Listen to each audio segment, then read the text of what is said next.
السلام علیکم ناظرین، آج کا سچ کے ساتھ میں ہوں ندیم حسین۔ غزہ کی صورتحال اس وقت انتہائی خوفناک ہے اور وہاں پر غزہ کو بطور ہتھیار استعمال کرتے ہوئے فلسطینیوں کی نسل کشی کی جا رہی ہے۔ سب سے بڑا ظلم اور ستم یہ ہے کہ معصوم بچے جو ہیں وہ خوراک کی عدم دستیابی کی وجہ سے موت کا نشانہ بن رہے ہیں، لیکن اس سے بڑا المیہ یہ ہے کہ دنیا جو ہے اس کے اوپر خاموش ہے اور کوئی بات جو ہے وہ نکل کر سامنے نہیں آ رہی کہ جس کے نتیجے میں کسی بھی طریقے سے خوراک کو غزہ تک پہنچایا جا سکے، سیز فائر جو ہے وہ ممکن ہو سکے۔ بلاول بھٹو زرداری نے تو نریندر مودی کو ٹیموں کی سستی کاپی کہا تھا، لیکن نیتن یاہو جو ہیں وہ ہٹلر کی گھٹیا کاپی ثابت ہو رہے ہیں۔ حالات اور واقعات جس نہج پر آن پہنچے ہیں وہاں انسانی المیہ رونما نہیں ہو رہا، وہ رونما ہو چکا ہے، اور یہ ایک تازیانہ ہے۔ لیکن نہ صرف یہ کہ عالم اسلام خاموش ہے، بلکہ وہ جو انسانیت کے بڑے چیمپئن اور علم بردار بنتے ہیں وہاں پر بھی ایک سکوت طاری ہے۔ کہیں کہیں کوئی ایک بیان سامنے آ جاتا ہے، لیکن اس کے بعد کوئی سنجیدہ کوشش اس نوعیت کی نہیں ہوتی کہ جس کے نتیجے میں فلسطینیوں کی نسل کشی جو ہے اس کو روکا جا سکے۔ دکھائی یہ دے رہا ہے کہ یہ امریکہ اور اسرائیل کا مشترکہ ایک ایسا منصوبہ ہے جس کے تحت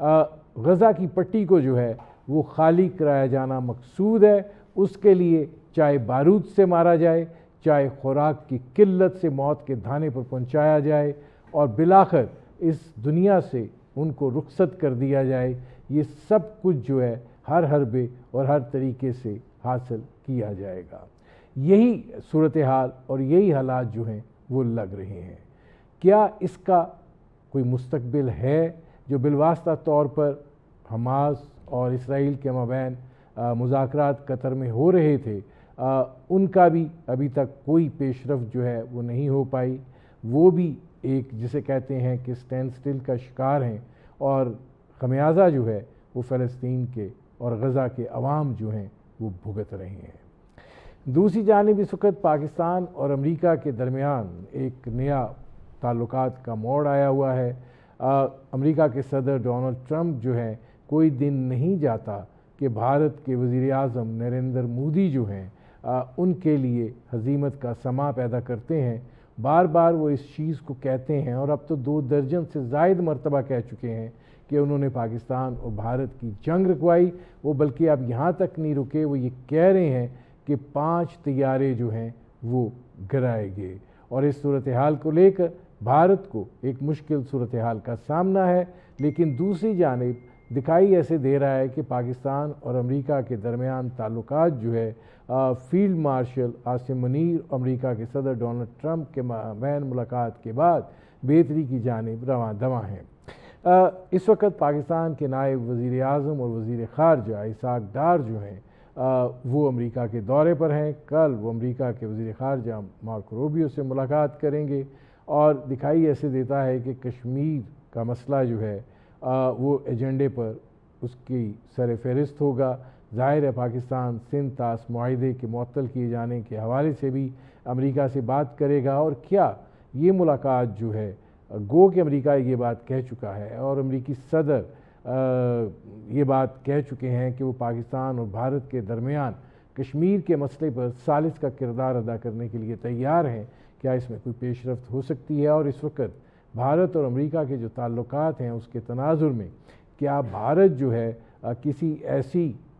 امریکی کوشش جو ہے اس کا مثبت جواب دے گا؟ یہ وہ صورتحال ہے جس پر کریں گے بات۔ ہمارے ساتھ موجود ہیں پاکستان کی سفارتکاری کا ایک بڑا نام، امریکہ میں پاکستان کے سابق سفیر مسعود خان۔ مسعود خان صاحب، پہلے تو یہ فرمائیے گا کہ اس وقت غزہ کی صورتحال جو ہے وہ بہت خوفناک ہے۔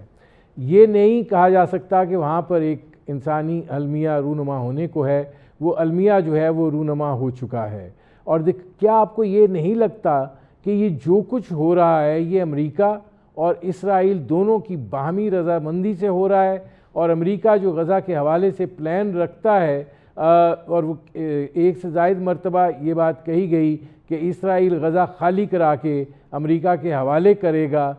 یہ اسی کا حصہ ہے اور یہ نسل کشی جو ہے وہ جاری رہے گی، چاہے خوراک کی قلت سے مارو یا بارود سے مارو؟ جی، سب سے پہلے تو میں آپ سے مکمل اتفاق کرتا ہوں کہ جو غزہ کی تباہ کاری ہے اس کی تاریخ میں بھی کم مثالیں ملتی ہیں کہ اتنے چھوٹے سے علاقے میں اتنی بڑی تعداد میں لوگوں کو اس طریقے سے گھیر کے محصور کر کے مارا جائے، اور عالمی طاقتیں دیکھ رہی ہوں۔ ماضی میں اس کے شواہد ضرور ملتے ہیں، نظائر بھی ملتے ہیں، لیکن وہ دوسری جنگ عظیم میں جو نازی جرمنی تھا اس میں ملے گئے، یا پھر جو اٹلی میں ملیں گے، یا پھر جو ہے ہلاکو اور چنگیز خان کی طرف آپ کی نگاہیں چلی جاتی ہیں، کیونکہ اس سے زیادہ بے ایمانہ سلوک کبھی آبادیوں کے ساتھ کم از کم پچھلے 70 سال میں ہم نے نہیں دیکھا۔ افریقہ میں ہوتے رہے ہیں ایسے تصادم، مثال کے طور DRC اور یوگینڈا کے درمیان، اور یوگینڈا اور برونڈی کے درمیان تصادم ہوئے تھے جس میں نسل کشی بھی ہوئی تھی اسی قسم کی، لیکن وہ ان کی اپنی مخاصمت کی وجہ سے، اپنی دشمنی کی وجہ سے ہوئی تھی۔ لیکن جس حد کو اس وقت غزہ کی تباہ کاری اور انسانی جانوں کا ضیاع پہنچ رہا ہے، اس کی مثال نہیں ملتی، اور وہ لوگ ان کے زیر سرپرستی ہو رہا ہے جو عالمی قانون اور جنیوا کنونشنز کے علم بردار اور محافظ سمجھے جاتے تھے۔ تو اس لیے یہ تضاد سامنے آیا ہے، لیکن جو پورے کا پورا کھیل ہے وہ آگے بڑھ چکا ہے، اگر آپ اسے کھیل کہہ سکتے ہیں، کیونکہ یہ بہت ہی صفاقانہ کھیل ہے، وہ بہت زیادہ آگے بڑھ چکا ہے، کیونکہ اس میں ہوا یہ ہے کہ اب جو ہے اسرائیل وہ کھل کے کہتے ہیں کہ ہم لبنان کے اوپر بھی قبضہ کریں گے، گولان ہائٹس کے اوپر بھی انہوں نے فوجی کارروائیاں کی ہیں اور اس کے اوپر اپنے قبضے کو مستقل کرنا چاہتے ہیں، اور اس کے علاوہ دروز علاقوں میں دراندازی کی جو شام کا ایک ساورن ٹیریٹری اس کا حصہ ہے، اور اسی طریقے سے وہ ایک راہداری بنانا چاہتے ہیں تاکہ وہ کردز کے جو کرد ہیں ان تک پہنچ سکیں، اور اس طریقے سے شام کو 4 حصوں میں تقسیم کیا جائے، اور اگر وہ ان کو کوئی خود مختار ریاستیں بناتے ہیں یا ان کے ویسے حصے بکھرے کر دیتے ہیں یا ان کو اپنے ساتھ جو ہے منسلک کر دیتے ہیں، تو اس طریقے سے ان کا وسیع تر اسرائیل کا خواب شرمندہ تعبیر ہوگا۔ تو کہنے کا مطلب یہ ہے کہ کسی بھی صورت میں اس وقت کم از کم مستقبل قریب میں کوئی ایسے آثار نہیں ہیں کہ غزہ کے لوگوں کے اوپر ظلم و ستم ختم ہوگا۔ آپ نے بڑی تفصیل سے بتایا کہ کس طریقے سے فاقہ کشی کو وہاں جنگی ہتھیار کے طور پر استعمال کیا جا رہا ہے، اور اس میں آوازیں بڑھ رہی ہیں۔ مثال کے طور پر آج برازیل نے بھی اعلان کیا ہے کہ وہ بھی جو ساؤتھ افریقہ کا مقدمہ تھا عالمی عدالت کے سامنے اس میں شامل ہوگا۔ آئرلینڈ اور ترکی پہلے سے شامل ہو چکے ہیں، اسپین بھی شامل ہے، اور برطانیہ نے بھی شدید مذمت کی ہے۔ لیکن دوسری طرف جس طرف آپ اشارہ کر رہے تھے کہ برطانیہ ہو گیا یا یورپین یونین ہو گیا، وہ مذمت تو کرتے ہیں، کھل کر سامنے نہیں آتے، یا امریکہ ہو، اگر امریکہ آج ہاتھ کھینچ لے۔ جی خان صاحب، اس میں ایک سوال ہے، کیونکہ آپ نے یہ یورپ کا تو ذکر کر دیا۔ دیکھنے کی بات یہ ہے کہ عرب ممالک جو ہیں، جس طریقے سے اسرائیل جو ہے وہ آگے بڑھ رہا ہے، ظاہر ہے شام کے اندر گولہ باری کی گئی، اور اس کے بعد شام کے جس طریقے سے آپ بات کر رہے ہیں اس سے بکھرے کرنے کی طرف بڑھنا ہے، گریٹر اسرائیل کا منصوبہ ہے، تو کیا وہ یہ سمجھتے ہیں کہ ڈونلڈ ٹرمپ کو اربوں ڈالر دے کر وہ اپنی تحفظ کی ضمانت جو ہے وہ حاصل کر سکتے ہیں، اور جو قطر میں ایک وقت کوشش ہوتی تھی کسی طریقے سے معاملات کو جو ہے وہ بات چیت کی طرف لایا جائے، سیز فائر کی طرف لایا جائے، اب وہ مکمل ختم ہو گیا ہے، اور یہ طے ہے کہ امریکہ اور اسرائیل کا جو منصوبہ ہے اس کو عملی جامہ پہنانا ہے؟ دیکھیے، ایک طرف جو مذاکرات شروع ہوئے تھے، مذاکرات میں اسرائیل کی طرف سے ایسے مطالبے تھے جو حماس کے لیے ناقابل قبول تھے، اور اس لیے وہ مذاکرات تو آگے نہیں بڑھ سکے۔ لیکن دوسری طرف اگر آپ دیکھیں کہ غزہ میں ظلم و ستم بڑھ گیا ہے، ایک تو یہ فاقہ کشی کی بات ہے، یعنی ایک منظم انداز میں فاقہ کشی کی کیفیت پیدا کی گئی ہے، اور دوسری طرف اس کے ساتھ ساتھ حملے شدید سے شدید تر ہو رہے ہیں، اور ان کو ایک انکلیو میں دھکیلا جا رہا ہے۔ جو باقی فلسطینی ہیں ان کو ایک انکلیو میں دھکیلا جا رہا ہے، بہت کھل کر یہ بات ہو رہی ہے کہ جیسے مقبوضہ فلسطین میں جو مغربی کنارہ ہے یا آکوپائڈ پیلسٹینین ٹیریٹری کہتے ہیں، جیسے وہاں غیر قانونی آباد کاری ہے، اسی قسم کی آباد کاری پورے غزہ میں شروع کر رہے ہیں، اور اس میں سمجھتے ہیں کہ جو ہے ان کا ساحل سمندر کے اوپر قبضہ ہونا چاہیے، اور فلسطین جو ہے ان کے لیے عرصہ حیات تنگ کر دیا جائے گا۔ پہلے بھی بہت تنگ ہے، مطلب 60,000 کے قریب لوگ مر چکے ہیں، اس میں 20,000 کے قریب تعداد بچوں کی ہے، اور جو تو کہنے کا مطلب یہ ہے کہ آثار نظر نہیں آ رہے، اگرچہ بین الاقوامی سطح پہ پہلے جو ہے جو رد عمل تھا یا اہل فلسطین کے لیے جو حمایت آ رہی تھی یا اسرائیل کی مذمت ہو رہی تھی، وہ شہریوں کی طرف سے آ رہی تھی یا شہری سوسائٹیز کی طرف سے، وہ سوسائٹیز کی طرف سے آ رہی تھی۔ لیکن اب جو ہے آہستہ آہستہ یہ احتجاج، یہ مذمت حکومت، جو حکومتیں ان کے ایوانوں میں بھی گونجنے لگی ہیں، اور جو ہے اس کے اوپر سوال اٹھائے جا رہے ہیں کہ کس طریقے سے اس قسم کے ظلم و ستم کو برداشت کیا جا سکتا ہے۔ آپ نے ایک بہت اہم نقطہ اٹھایا، مجھے یہ خطرہ ہے کہ عرب اپنے آپ کو اس وقت محفوظ کر رہے، خاص طور سے خلیجی ریاستیں، لیکن اصل میں یہ جو سلسلہ بڑھ رہا ہے آگے، تو یہ ان کے اپنے ریاستی ڈھانچوں کے لیے، ان کے اپنے جو ہے جس وراثت کو وہ سنبھالے ہوئے ہیں تقریباً 1 صدی سے زیادہ، خاص طور سے سعودی عرب، تو یہ ان کے لیے بھی بہت خطرات لاحق ہیں۔ اس وقت جو ہے جس ملک نے بہت کھل کے اور اپنی سالمیت کو خطرے میں ڈال کے اسرائیل کی مخالفت کی ہے، وہ ایران ہے۔ اس کے بعد جو ہے ظاہر پاکستان بھی ہمیشہ جو ہے ان کی اخلاقی اور سیاسی حمایت کرتا رہا ہے، اور OIC کو، اسلامی تعاون تنظیم کو متحرک کرنے کی کوشش کر رہا ہے، اور ترکی نے بھی خاص طور سے یہ جو شام کے حصے بکھرے کرنے کی کوشش کر رہا ہے، اس کی سخت مخالفت کی ہے۔ غزہ پہ بھی اس کا سٹینڈ بہت سخت ہے، لیکن کہنے کا مطلب یہ ہے کہ نتیجہ ابھی تک صفر ہے۔ میں آتا ہوں خان صاحب، مجھے ایک بریک لینا پڑ رہا ہے۔ ناظرین، ہماری گفتگو جاری ہے، وقت ہوا ایک مختصر سے کمرشل بریک کا۔ ویلکم بیک ناظرین، ہماری آج کی مہمان شخصیت امریکہ میں پاکستان کے سابق سفیر مسعود خان، ان سے ہماری گفتگو جاری ہے۔ خان صاحب، میرا آپ سے پھر وہی سوال ہے، کیا آپ یہ سمجھتے ہیں کہ یہ کیونکہ امریکہ ہی ایک ایسی قوت ہے جو اسرائیل کو سیز فائر پر مجبور کر سکتا ہے، یا حالات کو بہتر بنانے پر، یا خوراک کی فراہمی کے حوالے سے بارڈر کھولنے پر کہہ سکتا ہے، لیکن وہ نہیں کہہ رہا ہے، تو آپ کو یہ لگتا ہے کہ یہ امریکہ اور اسرائیل کا مشترکہ منصوبہ ہے جس میں باہمی رضامندی سے غزہ کے اندر جو کچھ ہو رہا ہے کیا جا رہا ہے، اور اسی منصوبے کو عملی جامہ پہنایا جائے گا؟ میں یہ بڑا واضح سا سوال آپ سے پوچھ رہا ہوں۔ اس کا واضح جواب دوں گا، وہ یہ ہے کہ اگر امریکہ کی حمایت اسرائیل کو حاصل نہ ہو تو وہ یہ کارروائی کر ہی نہیں سکتا، اور میں کہتا ہوں حکومت وقت کی حمایت حاصل نہ ہو۔ اور جو اس وقت جو ایک قسم کی سرپرستی ہو رہی ہے اسرائیل کی، یا اس کو ایک قسم کو ایک پروٹیکشن دی ہوئی ہے، تو اس کے اوپر وہاں امریکہ میں خود بہت احتجاج ہو رہا ہے، یعنی یہ کہ ڈیموکریٹک پارٹی سے نہیں، خود جو ریپبلکن پارٹی کے اندر سے احتجاج ہو رہا ہے، اگرچہ ریپبلکن پارٹی میں کچھ بہت انتہا پسند آوازیں بھی ہیں، لیکن صدر ٹرمپ کی اپنی جو بیس ہے، جو الیکٹرل بیس تھی، جس کو آپ میگا بیس کہتے ہیں، میک امریکہ گریٹ اگین یا امریکہ فرسٹ، وہاں سے بہت شدید تنقید ہو رہی ہے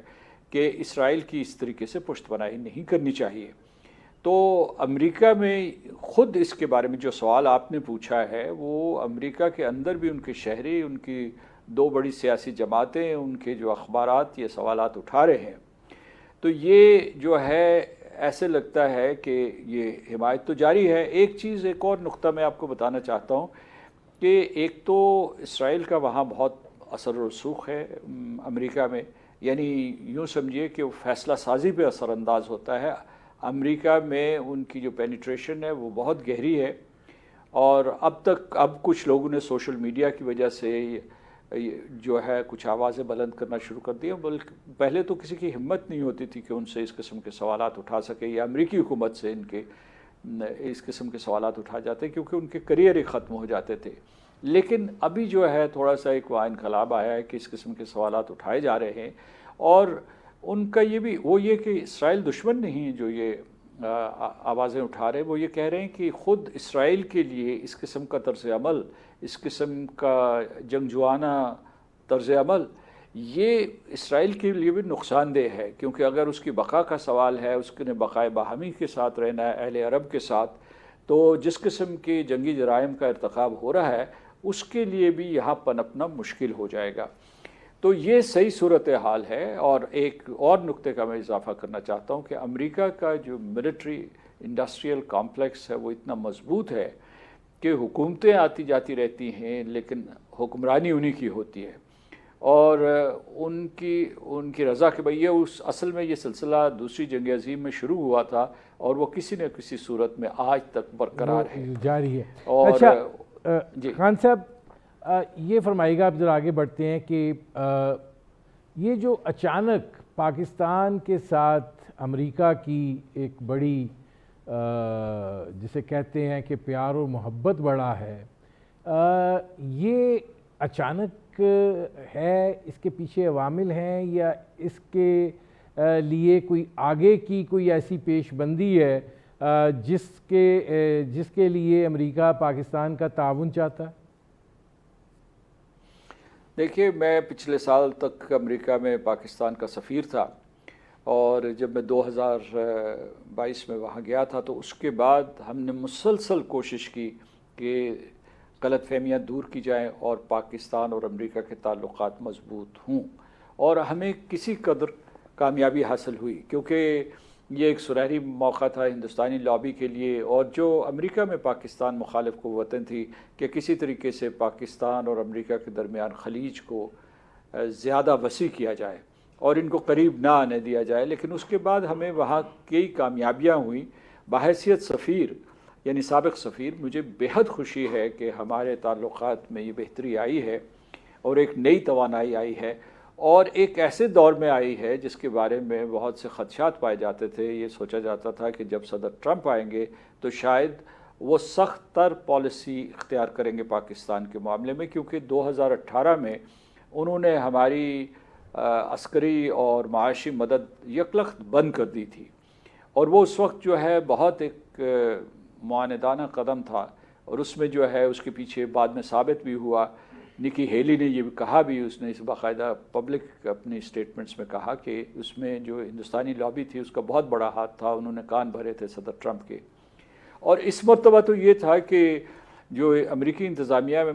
ہے اس میں جو ہندوستانی ہیں یا امریکنز آف انڈین ڈسینٹ وہ اعلیٰ ترین عہدوں پہ فائز ہیں وہاں،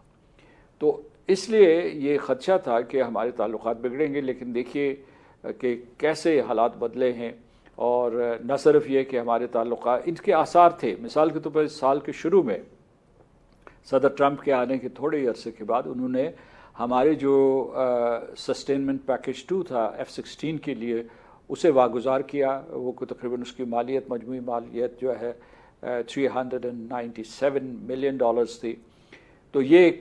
ایک اشارہ تھا، ایک سگنل تھا کہ جی ہمارے تعلقات جو ہے وہ اچھے ٹریک پہ آ جائیں گے۔ اس کے بعد جب کانگریس میں انہوں نے خطاب کیا، جو کانگریس کا جو مشترکہ اجلاس تھا اس میں انہوں نے پاکستان کو اچھے الفاظ میں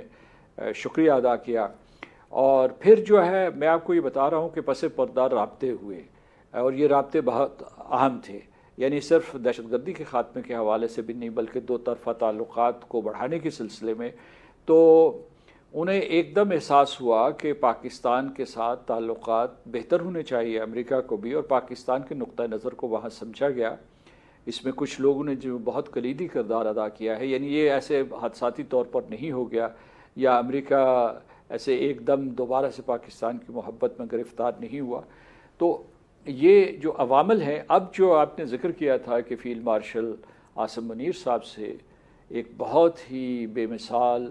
یعنی انپریسیڈنٹڈ ملاقات ہوئی، کیونکہ عام طور پہ کیا بلکہ اس کی کوئی ایسے مثال نہیں ملتی کہ کوئی صدر ٹرمپ یا کوئی بھی امریکی صدر باہر کے کسی فوجی سربراہ سے ملے، اور وہ بھی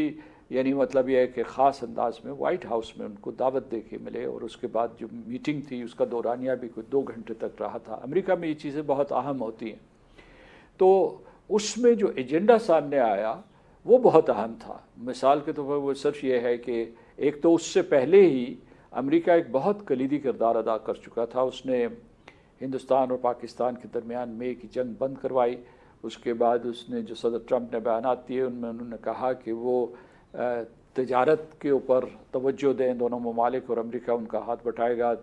انہوں نے یہ بھی کہا کہ مسئلہ کشمیر کے حل کرنے کے لیے وہ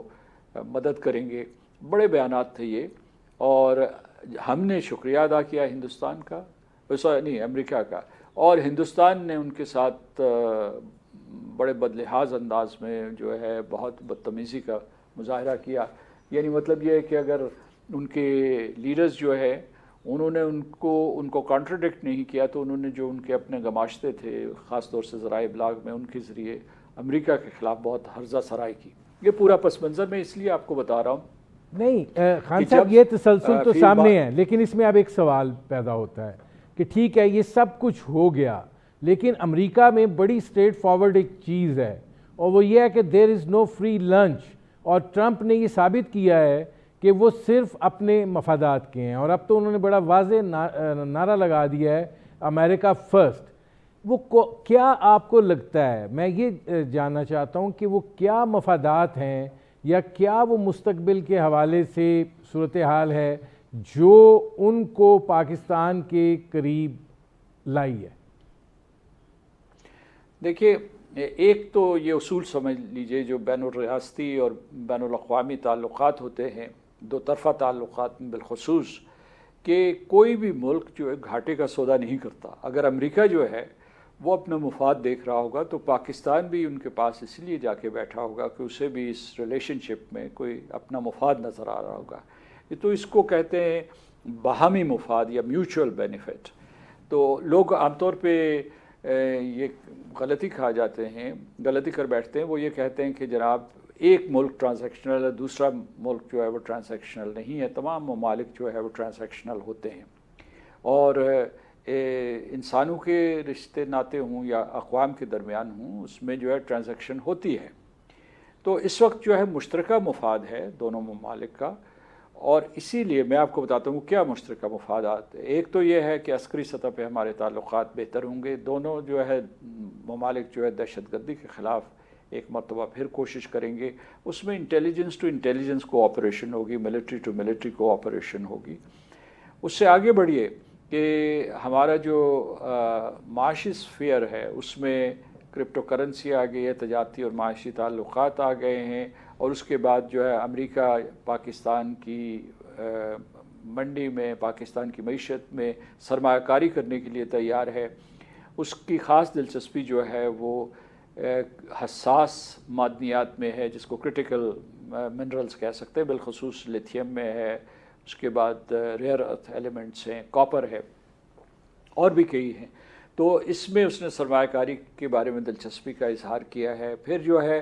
ہمارے زراعت ہے یا رینیویبلز ہیں، تو اس کے سلسلے میں پہلے بھی کوئی کام ہو رہا تھا، لیکن اب ہم انشاءاللہ اس کو اعلیٰ سطح پہ لے جائیں گے. ناظرین، ہماری گفتگو جاری ہے، وقت ہوا ہے ایک مختصر سے کمرشل بریک کا. Welcome back. یہ خان صاحب فرمائیے گا کہ بھارت کو لے کر اس وقت ڈونلڈ ٹرمپ جو ہیں وہ ایسے لگتے ہیں کہ انہوں نے ہاتھ میں لیمو پکڑا ہوا ہے اور وہ اس کو نریندر مودی پر چھڑکتے چلے جا رہے ہیں. وہ کوئی 2 درجن سے زائد مرتبہ کہہ چکے ہیں کہ پاک بھارت جنگ انہوں نے بند کرائی. اب وہ طیارے گرنے کی بھی انہوں نے تصدیق کر دی ہے. بھارت کے ساتھ کیا معاملہ ہوا ہے؟ تجارت کے اوپر جو بھارت کی بڑی ایک پروٹیکشنسٹ رجیم ہے اس کی وہ مسئلہ ہے یا کوئی اور مسئلہ ہے؟ اور پھر اس تناظر میں جب وہ کشمیر پر ثالثی کی بات کرتے ہیں تو کیا آپ کو لگتا ہے کہ بھارت سے کوئی پھر مثبت جواب یا اس میں کوئی پیش رفت کی توقع ہو سکتی ہے؟ جی، آپ نے بڑا اچھا سوال پوچھا. اور دوسرے میں یہ کہتا ہوں کہ آپ جب لیمو چھڑکنے کی بات کر رہے تھے تو آپ شاید یہ کہہ رہے تھے کہ نریندر مودی اور ہندوستان زخمی ہے، اس کے زخموں پہ نمک چھڑک رہے ہیں، کیونکہ ویسے نمک چھڑکنے سے کوئی اثر نہیں ہو سکتا. تو وہ زخم خوردہ ہے. اس کی وجہ سے یہ جو مئی کی جنگ ہوئی تھی ایک اس وجہ سے، دوسرے یہ ہے کہ پاکستان نے ان کو شکست فاش دی، اور تیسرے یہ ہے کہ صدر ٹرمپ نے پاکستان اور ہندوستان کو ایک ہی پیڈسٹل کے اوپر کھڑا کر دیا، اور جو وہ ہندوستان کی رونت تھی یا اس کا غرور اور تکبر، اس کو ملیا میٹ کر کے رکھ دیا۔ اور اسی لیے اچھا، آپ نے وجہ پوچھی ہے، وجہ یہ ہے کہ بھارت کی بہت ہی دوگلی پالیسی ہے، یعنی وہ ایک طرف جو ہے امریکہ کا اسٹریٹجک پارٹنر تھا، لیکن اس کے اپنے جو قومی مفادات ہیں اس کے خلاف کام کر رہا تھا، امریکہ کے قومی مفادات کے خلاف کام کر رہا تھا۔ اس نے یوکرین کی پوری جنگ کے دوران بائیڈن ایڈمنسٹریشن کے دور حکومت میں اس نے روس کا ساتھ دیا، روس کا تیل اور گیس جو ہے سستے نرخوں پہ خریدی اور عالمی منڈی میں اسے بہت مہنگے داموں بیچا، اور نہ اقوام متحدہ بھی ان کا ساتھ اس کا ساتھ نہیں دیا۔ ان کا یہ یورپ کی جنگ ہے، یہ امریکہ کی جنگ ہے، یہ ہماری جنگ نہیں، حالانکہ وہ کوڈ کا ممبر تھا، حالانکہ وہ جو ہے اسٹریٹجک پارٹنر تھا، لیکن اس نے کسی قسم کی اسٹریٹجک پارٹنرشپ کا مظاہرہ نہیں کیا۔ دوسرا یہ تھا کہ امریکہ میں مغالطہ یہ تھا کہ یہ ایک بڑا جائنٹ ہم تیار کر رہے ہیں جو چین سے ٹکر لے گا، لیکن میں تو خیر وہاں ہر گفتگو میں بتاتا تھا کہ آپ کا یہ اعتماد بالکل ہی خام ہے، اور یہ کبھی بھی آپ کی توقعات پہ پورا نہیں اترے گا، نہ ان کا کوئی ارادہ ہے۔ تو ان کو بھی آہستہ آہستہ واضح ہوا کہ یہ چین کے نہ صرف مد مقابل کھڑا ہونے کے قابل نہیں ہے، بلکہ یہ چین کے ساتھ جو اس کے تجارتی اور معاشی تعلقات بڑھ رہے ہیں۔ اور تیسرا عنصر یہ تھا کہ برکس میں جو ایک الگ سے فورم ہے، اس میں ہندوستان قیادت کر رہا تھا ایک نئے معاشی اور مالیاتی نظام کو لانے کے لیے، ایک متبادل نظام جو امریکہ کے سامنے جا کے کھڑا ہو جائے گا، اور اس میں وہ ڈالر کے لیے بھی کہہ رہے تھے کہ اس کا ایک نیو ڈیولپمنٹ بینک بن گیا ہے، اور وہ چاہتے تھے کہ جو آئی ایف آئیز ہیں، انٹرنیشنل فائنینشیل انسٹیٹیوشنز ہیں، ان کے سامنے ان کے مد مقابل ایک نیا نظام، مالیاتی نظام کھڑا ہونا چاہیے، مالیاتی اور معاشی نظام کھڑا ہونا چاہیے۔ تو اس وجہ سے امریکہ میں آہستہ آہستہ، اور خاص طور سے وہاں جو میگا کنسٹیٹوئنسی ہے، اس میں یہ شعور پیدا ہوا کہ ہندوستان کے اوپر آپ اعتبار نہیں کر سکتے، کیا جا سکتا۔ ابھی آپ یہ دیکھیے گا کہ میں صرف یہ اضافہ کرنا چاہتا ہوں کہ یہ مئی کی جنگ کے بعد ہندوستان نہ صرف سٹ پٹایا بلکہ بوکھلا گیا، کیونکہ وہ صدر ٹرمپ کے بیانات کی وجہ سے، آپ نے یہ بتایا کہ 2 درجن سے زیادہ بیانات وہ دے چکے ہیں۔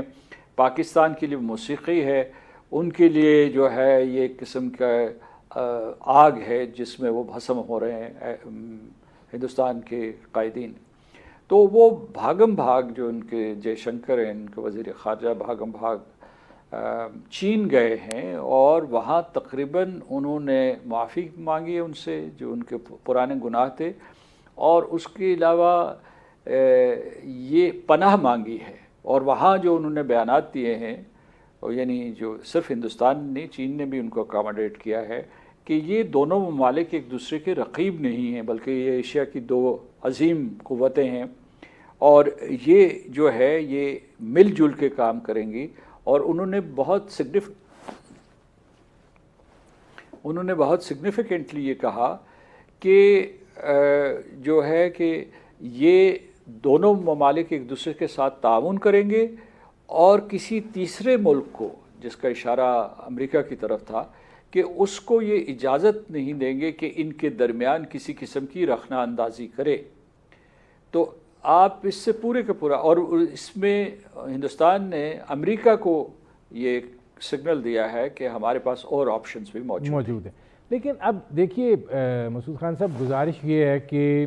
اگر اثر و رسوخ استعمال ہونا ہے، اور چین جو ہے کیا وہ اتنی جلدی بھارت کا یہ معافی نامہ جو ہے وہ قبول کر لے گا؟ حالات اور واقعات جو ہیں، بھارت جو ہے جس رویے کا مظاہرہ کرتا ہے، اور اس کے اندر جو ایک دوغلا پن اور منافقت کوٹ کوٹ کر بھری ہوئی ہے، اس کا ادراک تو سب کو ہے۔ اور یہ جو 4 روزہ جنگ تھی، اس نے بھارت کی کلئی بھی کھول دی ہے کہ اس کی حیثیت جو ہے وہ کیا ہے، اور کیا وہ چین کے مد مقابل تو چھوڑ دیں نا، یہ تو پاکستان کے سامنے نہیں وہ ٹھہر سکا۔ اب ایسی صورتحال میں کل نائب وزیر اعظم اور وزیر خارجہ اسحاق ڈار مل رہے ہیں امریکی وزیر خارجہ مارکو روبیو سے،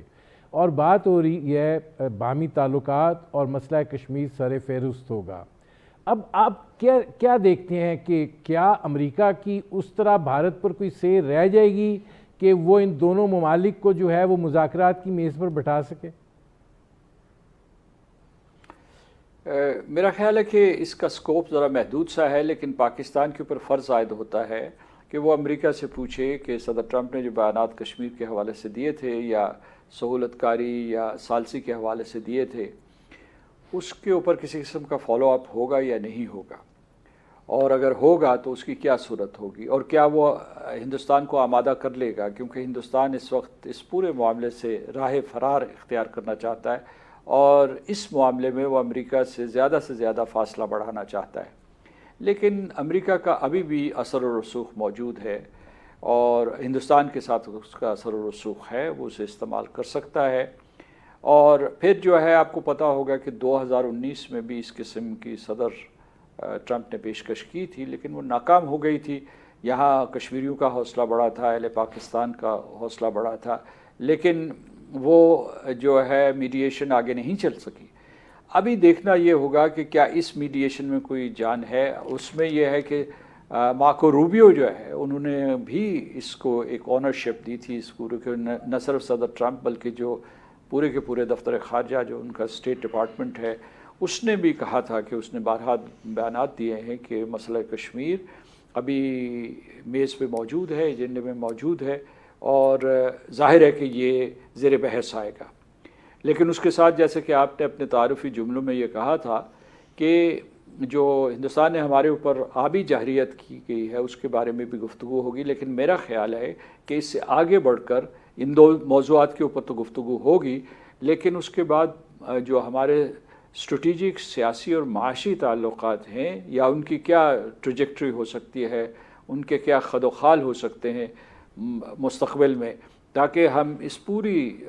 ریلیشن شپ کو، اپنے دونوں تعلقات کو ایک اعلیٰ ترین سطح پہ لے جائیں، ایک مضبوط تر سطح پہ لے جائیں۔ اس کے اوپر یہ میں سمجھتا ہوں کہ یہ، اور اس کے علاوہ جن چیزوں کا میں نے بالخصوص ذکر کیا تھا کہ جو ایجنڈا صدر ٹرمپ اور فیلڈ مارشل عاصم منیر صاحب کے درمیان زیر بحث آیا تھا، اس کا فالو اپ اور اسے پایا تکمیل پر پہنچانے کے لیے کس قسم کے ہمیں سٹرکچر چاہیے، ایک مطلب سٹرکچر ڈائلاگ چاہیے۔ بہت شکریہ مسعود خان صاحب، میرے پروگرام کا وقت ختم ہو رہا ہے۔ ناظرین، یہ تھے امریکہ میں پاکستان کے سابق سفیر مسعود خان، ان کی آپ نے گفتگو سنی۔ اب تک کے لیے اتنا ہی، اجازت دیجیے، اللہ حافظ۔